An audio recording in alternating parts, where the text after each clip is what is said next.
भारतीय सिनेमा की दुनिया में बहुत सारे सितारे आए और गए, लेकिन कुछ नाम ऐसे होते हैं जो इतिहास में अमिट छाप छोड़ देते हैं। उन्हीं में से एक हैं राजेश खन्ना। उन्हें न केवल हिंदी सिनेमा का पहला सुपरस्टार कहा जाता है, बल्कि उनका करिश्मा और लोकप्रियता इस हद तक थी कि उनके चाहने वाले उन्हें भगवान का दर्जा देने लगे थे। उनके नाम से दीवानी लड़कियां खून से खत लिखा करती थीं और उनके घर के बाहर रोज हजारों लोग सिर्फ उनकी एक झलक पाने को उमड़ पड़ते थे। तो आइए जानते हैं इस करिश्माई अभिनेता की कहानी, एक साधारण लड़के से सुपरस्टार बनने तक का सफर। राजेश खन्ना का असली नाम जतिन खन्ना था। उनका जन्म 29 दिसंबर 1942 को पंजाब के अमृतसर में हुआ था, लेकिन उन्हें बचपन में ही उनके रिश्तेदार चंद्रकांत खन्ना ने गोद ले लिया था और वे मुंबई में पले बढ़े। यहीं पर उन्होंने अपनी पढ़ाई की और गर्ल्स हाई स्कूल और फिर थलसर कॉलेज से स्नातक की पढ़ाई की। बचपन से ही उन्हें अभिनय का बहुत शौक था और वे स्कूल और कॉलेज के नाटकों में बढ़ चढ़कर हिस्सा लिया करते थे।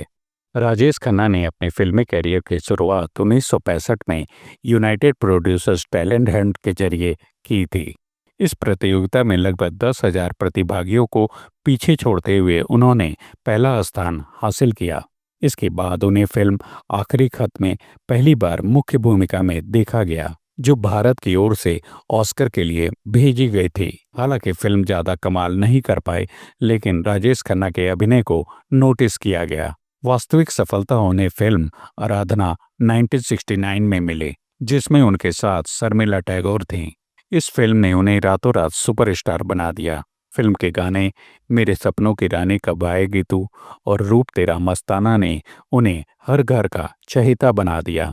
इसके बाद 1970 से 1975 के बीच का समय राजेश खन्ना के कैरियर का स्वर्णिम काल माना जाता है। इस दौरान उन्होंने लगातार 15 सुपरहिट फिल्में दी, जो आज तक एक रिकॉर्ड है। इनमें कटी पतंग, आनंद, अमर प्रेम, सफर, दो रास्ते, बावर्ची, नमक हराम जैसी यादगार फिल्में शामिल हैं। राजेश खन्ना का अभिनय बेहद भावुक और प्रभावशाली होता था। वे संवाद बोलने के ढंग, आंखों की अभिव्यक्ति और रोमांटिक अंदाज के लिए प्रसिद्ध थे। उनके फैंस उन्हें काका कहकर बुलाते थे और उनकी मुस्कान, बालों का अंदाज, यहाँ तक कि चलने की स्टाइल भी ट्रेंड बन जाया करती थी। उनकी फिल्मों में प्रेम, संवेदनशीलता, मानवीय भावनाओं और सामाजिक मुद्दों की गहराई झलकती थी। खास बात यह थी कि उन्होंने हर प्रकार की भूमिकाएं निभाईं। एक गंभीर कैंसर मरीज, आनंद, एक निस्वार्थ प्रेमी, अमर प्रेम, या फिर एक साधारण रसोइया, बावर्ची। राजेश खन्ना को उनके बेहतरीन अभिनय के लिए कई बार सम्मानित किया गया। उन्हें 3 बार फिल्म फेयर सर्वश्रेष्ठ अभिनेता पुरस्कार मिला और 14 बार नामांकन प्राप्त हुए। उन्हें बंगाल फिल्म जर्नलिस्ट एसोसिएशन द्वारा भी कई बार सम्मानित किया गया।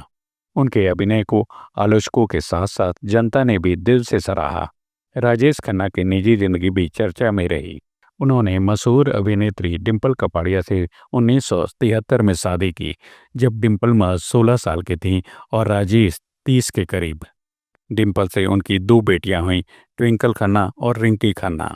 बाद में डिंपल और राजेश अलग हो गए, लेकिन कानूनी तौर पर उनका तलाक नहीं हुआ। डिंपल से अलग होने के बाद वे अकेले रहते थे, लेकिन उनके जीवन में तन्हाई के साथ ही लोकप्रियता की चमक हमेशा बनी रही। 1975 के बाद से उनके कैरियर में गिरावट आने लगी। इस दौरान अमिताभ बच्चन के एंग्री यंग मैन के रूप में उभरने से सिनेमा का रुख बदला। अब लोग शांत और भावुक नायक की जगह क्रांतिकारी और विद्रोही नायक को पसंद करने लगे थे।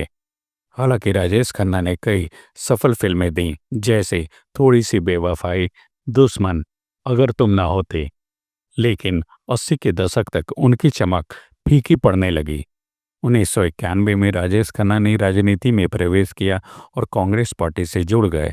उन्होंने नई दिल्ली लोकसभा सीट से चुनाव लड़ा और विजयी हुए। वे 1992 से 1996 तक संसद सदस्य रहे। हालांकि राजनीति में वे ज़्यादा सक्रिय नहीं रहे, लेकिन जनता के बीच उनका क्रेज कायम रहा। राजेश खन्ना के जीवन के अंतिम वर्ष अकेलेपन और बीमारी से गुजरे। उन्हें लंबे समय से कैंसर था और 18 जुलाई 2012 को मुंबई में उन्होंने अंतिम सांस ली। उनके निधन के बाद पूरे देश में शोक की लहर दौड़ गई। उनके अंतिम दर्शन के लिए लाखों लोग उमड़े और मुंबई की सड़कों पर जनसैलाब उमड़ पड़ा। राजेश खन्ना ने न केवल अभिनय में बल्कि भारतीय सिनेमा की पहचान करने में भी बड़ी भूमिका निभाई। वे पहले अभिनेता थे जिनके नाम पर सुपरस्टार शब्द का इस्तेमाल हुआ। उनके रोमांटिक अंदाज, संवाद शैली और फिल्में आज भी लोगों के दिलों में बसी हुई हैं। राजेश खन्ना सिर्फ एक अभिनेता नहीं थे, वे एक युग थे। उन्होंने सिनेमा को नई दिशा दी और आज जब हम पुराने गानों या फिल्मों में उन्हें देखते हैं तो यह एहसास होता है कि कुछ सितारे कभी अस्त नहीं होते। उनकी मुस्कान, उनकी आंखें और उनका अभिनय सदा हमारे दिलों में जीवित रहेगा।